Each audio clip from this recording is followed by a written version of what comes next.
is Rabbi Dovid Zirkind from the Riverdale Jewish Center, and I am excited to welcome you to our new Hanukkah series, 8 at 8. During Hanukkah, we will be interviewing 8 RJC members with 8 questions to celebrate the 8 nights of Hanukkah, trying to take advantage of the COVID season to be as creative as possible in sustaining and building new relationships with one another, especially with bringing some light and happiness to our celebration of Hanukkah. So it's a very special privilege for me this evening to welcome my first guest to the 8 at 8 series, the one and only RJC's funniest member, Eli Lebowicz. Eli, welcome to the show. Thank you. I am definitely not the one and only Eli Lebowicz, because that's like the John Smith of Jewish names, but I appreciate the funniest member also. That's not even accurate either, but I appreciate Let's get to it. I'm going to ask you the first 3 questions very quickly just to get us going, and then we'll take it from there. So number 1, can you please tell me where you're originally from? Number 2, how long have you and your wife been members of the RJC? And number 3, how do you think we've been handling COVID as a community? Okay, so I am originally from Chicago, Illinois, West Rogers Park, Cubs fan, and I don't know why I had to include that, but me and my wife, did we pay for membership? Yeah, no, we did. Good. I had to add that, sorry. We moved to Riverdale to summer of 2018. What is time? Summer of 2018. So it's still 2020. 20. It's December, but also March, I think.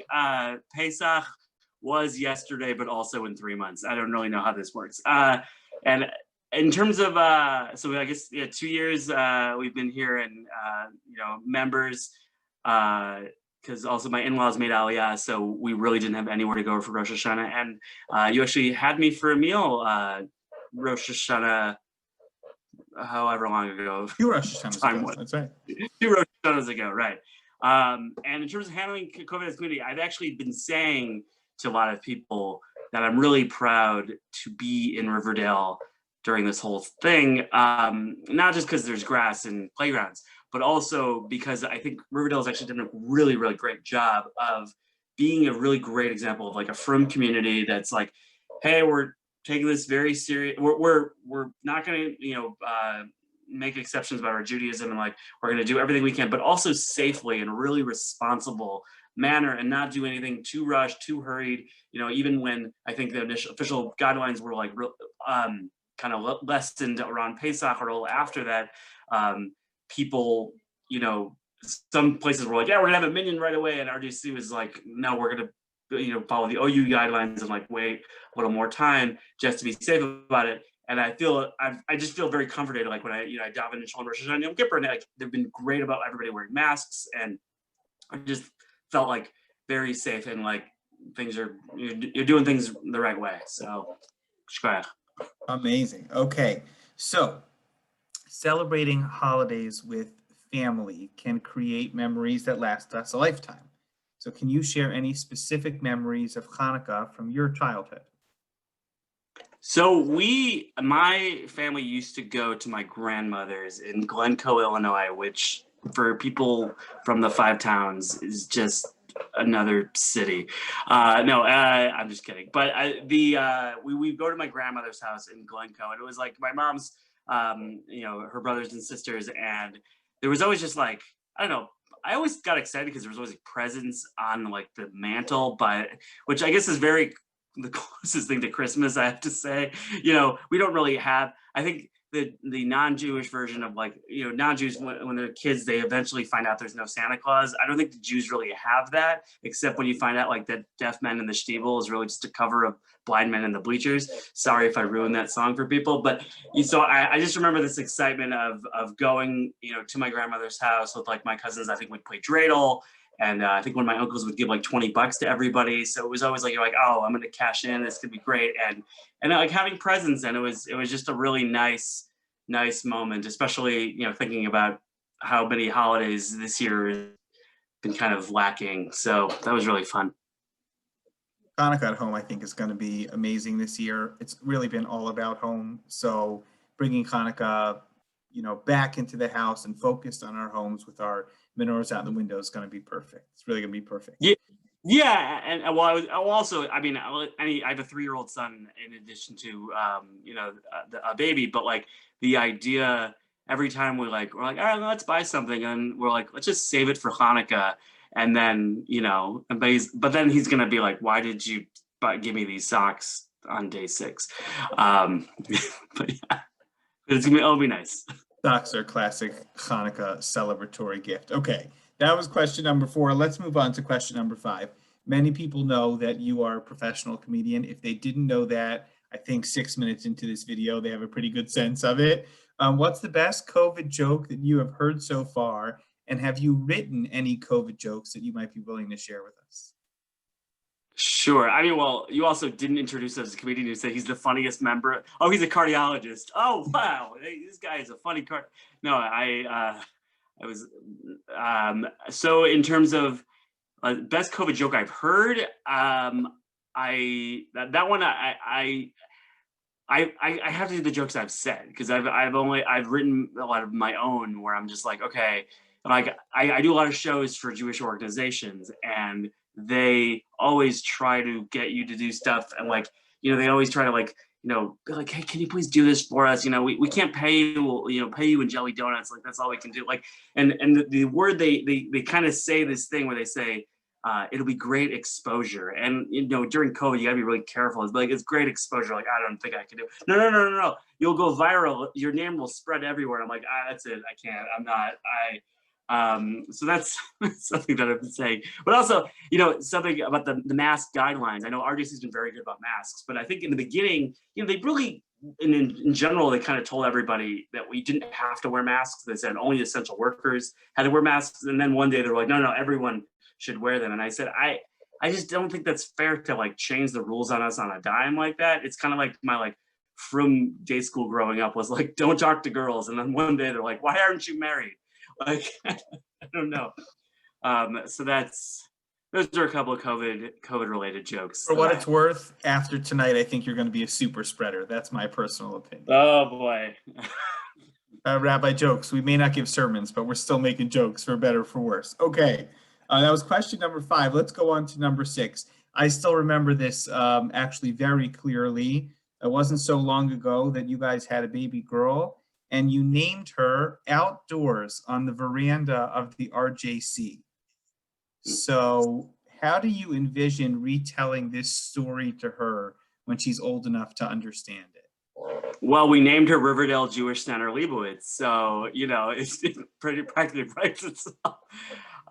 No, it was nice. That was one of the few times I've gone to shul in this whole time. Sorry, but I think that at that time when I went to shul, it was in August when my daughter was born. Her name was Orly, and appropriately we figured that a baby born in 2020, the world is so dark right now that thankfully we were able to bring some light into the world and hope she can. But it was one of the few times I've been to Minyan on Shabbos morning since this whole thing started. And I told people, I said, it's so crazy. This is the first Minyan I've been to since Hanukkah. And people were like, wasn't it Purim that things really shut down? I was like, that's so crazy. First Minyan since Hanukkah.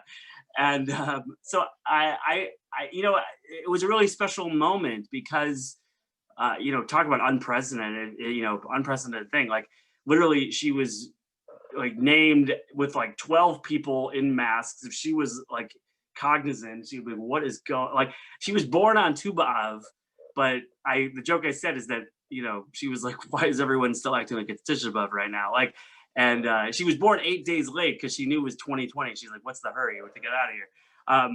But to be able to really have that experience, I know my in-laws flew in from Israel, and they quarantined separately, and then they came to us. So the fact that I was able to go to Minyan and show my father-in-law that I pretend to go to Minyan is really nice. Am I outing myself too much here on that? No, just to be able to, I think anybody who's had a baby in the last year has a really special, first of all, courageous to be like, okay, we're going to bring a child into this crazy world when things have never felt more uncertain. But like my daughter will be able to say, okay, you were born in August of 2020, and I was barely allowed in the hospital. But thank God that was okay. Yeah.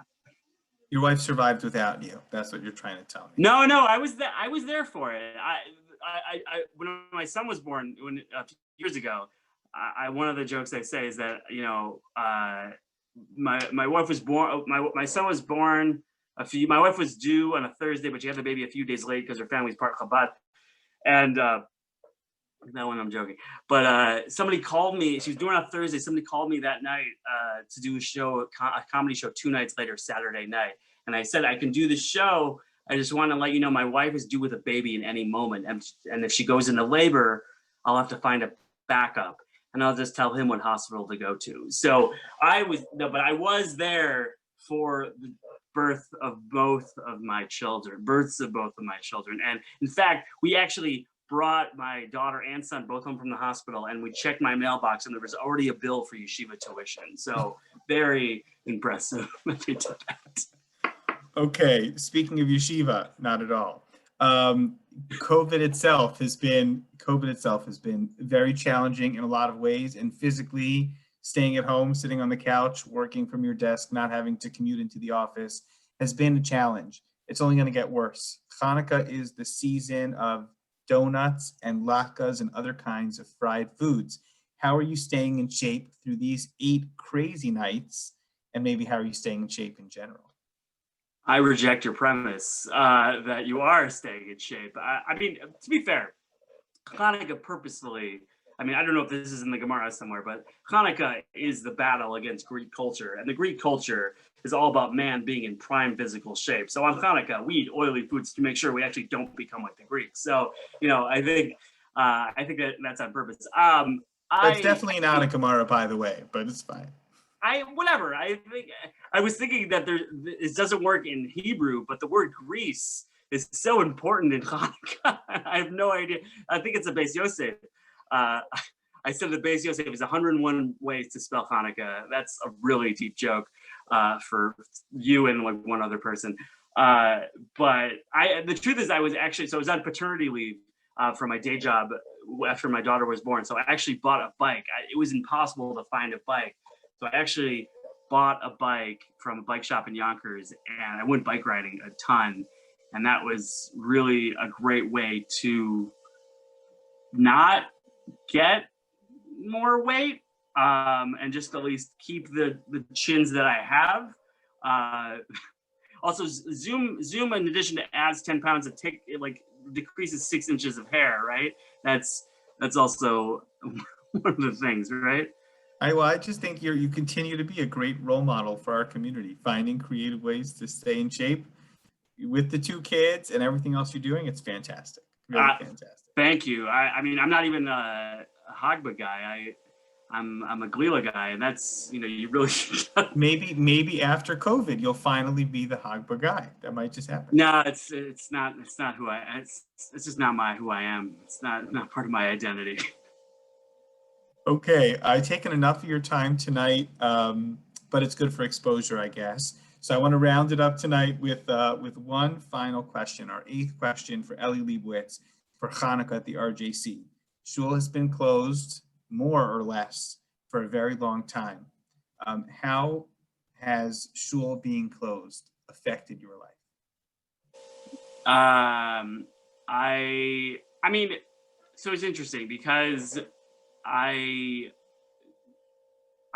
son is 3 years old, and the fact that he actually sees me daven in the morning is pretty nice. Like, he'll see me in my talis and he'll be like, pretend, like we have some good footage of him like pretending to daven, and like that's my biggest case to not have minyan. Like, in general, like I think from a chinuch standpoint, it's actually really nice that he sees this example and is like really excited, or even if like part of it also, like I know RDC's had minyan and whatever, but it's just a little bit logistically with having 2 young kids but to daven at home Friday night, we've actually made it really nice where we sing these we sing, some of the Kabbalah Shabbos or whatever. And I actually I did go to Touch Shabbat this past Shabbos, and we were rushing to try to get there at 10:30 in the morning, which I guess rushing to get there at 10:30. But it's guy leaving the house with 2 kids, whatever. So, but like I realized that we don't go out anymore. So like this was like rushing to like make movie previews. So instead of yelling like we're gonna miss the previews, now I'm like we're missing Bin Bomb. Come on, we got to hurry up. So. No, but it's really been nice to daven at home, but like it's still, you miss it. You miss the fact that like you can't have a normal kiddush or just go. I'm always talking about eating, but the idea, like even the jokes that I would say that I said, the big kiddushes that RJC would always have, like I thought of it. I said a joke where like. You need a clicker device to find your spouse at a kiddush. That joke doesn't make sense anymore. They're like, what are you talking? What's kiddush? So they're going to be, almost like there will be people born. I hope this doesn't go on too long because there'll be people going to be born and be like, what do you mean? You always daven at home? And like, no, that's maybe it's not great for my but yeah, I'm looking forward to the world coming back to normal somewhat and having going back to the Shabbos routine of being able to go to shul. Yeah, I think we've learned a tremendous amount. I think we've learned a little bit about chinuch. We've learned a little bit about davening, which turns out we weren't thinking about too critically. And I hope we'll be better for it when we come back. Hopefully we'll be rejuvenated, but also with some new and creative ideas to make our davening even better. I want to thank you, Eli Lebowicz, for joining us tonight for our first 8 at 8 to celebrate Hanukkah. Tune in tomorrow for our next one in advance of Shabbos, and remind everybody that you can join us for menorah lighting and shul on Zoom every night. Saturday night, Hanukkah Street Fair with Chazan Jim Kramer, and a lot of excellent programming and learning opportunities coming up in the days ahead. Thank you so much for watching. Hanukkah Sameach.